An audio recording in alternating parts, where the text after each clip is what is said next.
We're here on Northwestern's Lakeshore, and as you can see, not much is happening. You have the waves that are crashing into the ice-cold sand and the ice-cold shoreline. It's probably rock solid. Not a lot of action is happening, but far back in the distance, you can see the skyline of beautiful Chicago, and where it is really foggy. It is really chilly out here, really cold, and my hands are freezing. But this is Kristen Johnson reporting live from Northwestern's Lakefront. Harambe is such a huge event that it has to take place in 2 rooms indoors. The main event and attraction started out in the Lewis room, and then the people then moved on to gather their food in the Northwestern room to my right.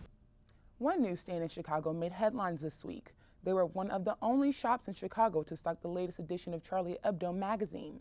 This is the magazine's first issue after the January 7th terrorist attacks in their offices. Reporter Gabrielle Ake has the story. Here we are on the campus of Northwestern University, and right now the sun is shining, but about this time yesterday, that was not the case. As you can see, there is a lot of wonderful snow out here that came down at about 19 inches last night and all throughout the day. After a long night of studying, nothing is sadder than having to travel from the library to your respective home.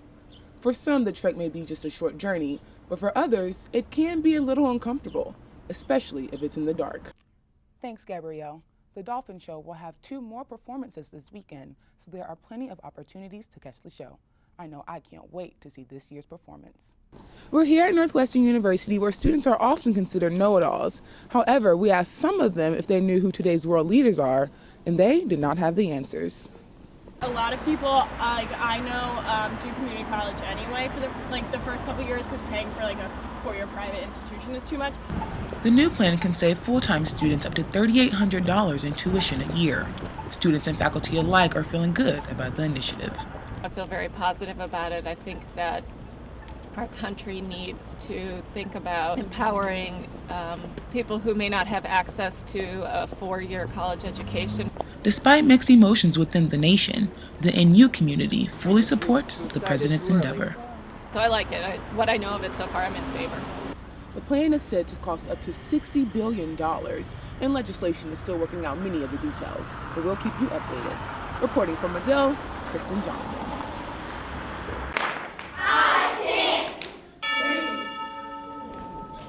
Harambe, the Swahili word for pull together, is used as a rallying call. At Northwestern, though, its purpose is to unify variations of Blackness. People really like to think about Blackness as a monolith, especially in America. There's only the American Black. Harambe kind of it flushes the environment where people can come from different backgrounds and kind of see each other as one. The annual event sponsored by AASA and FMO did just that. Students, faculty and staff, and alumni pulled together to kick off Black History Month. And it's also just a time for everybody to come out, to eat together, to celebrate, to speak with people who you don't really get to see around. It's just a big community event. The event features a variety of performances, music, and food for everyone to enjoy. Some were even moved by the many elements of the program. I think it was really multidimensional. It felt like it was a roller coaster of emotions, from really jubilant to really sad and touching. I cried a little bit. Songs, poems, and candles were just a few of the sights and sounds of the 36th Martin Luther King Vigil. However, the main focus was on Carol Moseley Braun, the event's keynote speaker.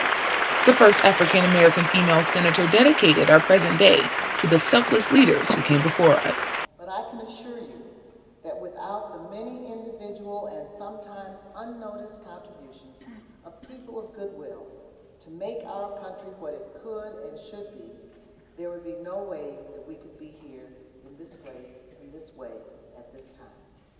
Members of the greater community appreciated Braun's address. Her words of wisdom even changed how some perceive the national holiday.